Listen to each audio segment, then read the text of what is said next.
Hello, everybody in YouTube. This is a Gravekeeper deck profile. Basically, it's gonna give you what you need and how it's pretty much a decent build. This one's a powerhouse. This one's the powerhouse lockdown. First off, you're gonna want your three commandants. They allow you to pull out your Necro Valleys easily, so that way you don't have to sit around and wait for them, and you don't have to run a field barrier. You're gonna want Gravekeeper's Chief, simply to allow just allows you to go into your graveyard. Your opponent still can, but you can. Kind of cheat. You want Spear Soldiers simply for their piercing ability. Uh, three Assailants because they're decent, and plus you need something for your Descendants effect. Like I said, three Descendants. Simply for their popping ability, you do need a tribute one Gravekeeper. That's pretty much why I run the Assailants. They're pretty decent. One of the whole purposes behind the deck, your spies. They allow you to flip, special summon anything 1500 or less. Really works well with this deck. Love it. Priestess, for her low attack, she makes up for her effect. She becomes Necro Valley when there's no other fill card on the field. So you might want to keep a fill card out of there when you get her in your hand, unless you already have a Necro Valley. But she does give that a 200 boost to all your monsters, even if there is a fill spell. Guards to keep that annoying little stuff out of the way, keep bouncing crap back. Night Assailant, simply because he's a man eater bug.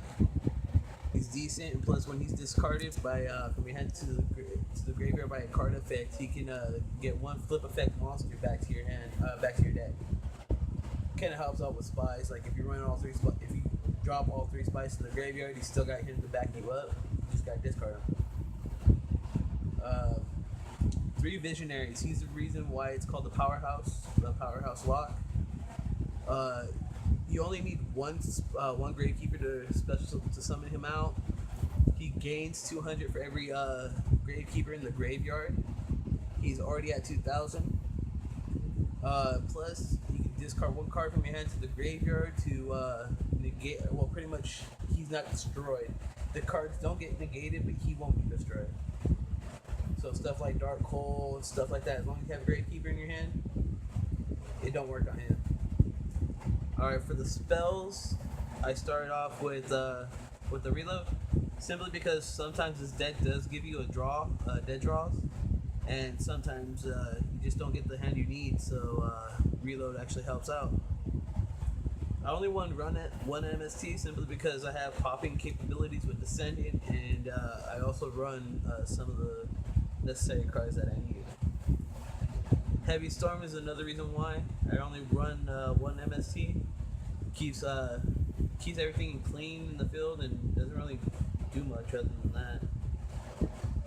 Dark Hole, like I said, as long as you're running if you're running Gravekeeper Visionary, it works really well because you keep your monster and you can still beat stick.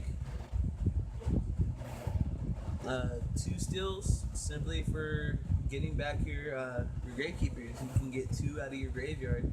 It does cost Visionary on his effect a little bit, but other than that, you get spies back to your hand and Descendants, stuff like that.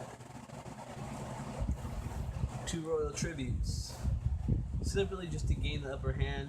I really do enjoy using this card with the Necro Valley, simply because it allows me to discard a lot of essential stuff from my opponent's hand, and early on in the duel, it also, because of Necro Valley, your opponent cannot get into the graveyard to get at those monsters, so yeah, it kind of works out.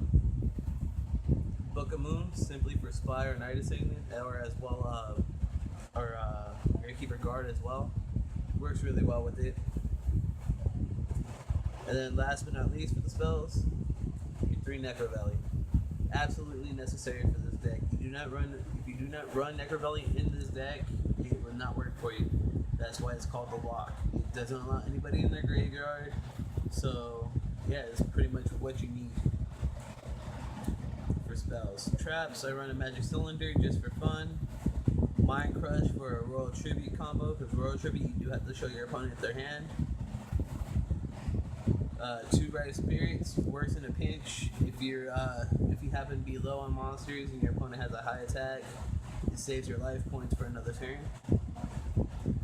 I run Ready for Intercepting, simply because a Spy, Guard, doesn't work with Night Assailant, unfortunately. But if there's one monster face down, it has to be Spellcaster or Warrior, so you can continue on their effects. Finally, Dark Bribe. Even though it gives your opponent +1, it still negates something on the field, so it can stop like your opponent's Mirror Force, something like that. Just keeps the deck rolling. There you go. It's pretty much the deck profile for the Gravekeeper Log Powerhouse. Subscribe and leave any suggestions below on the suggestions or comments on the window below. Thank you.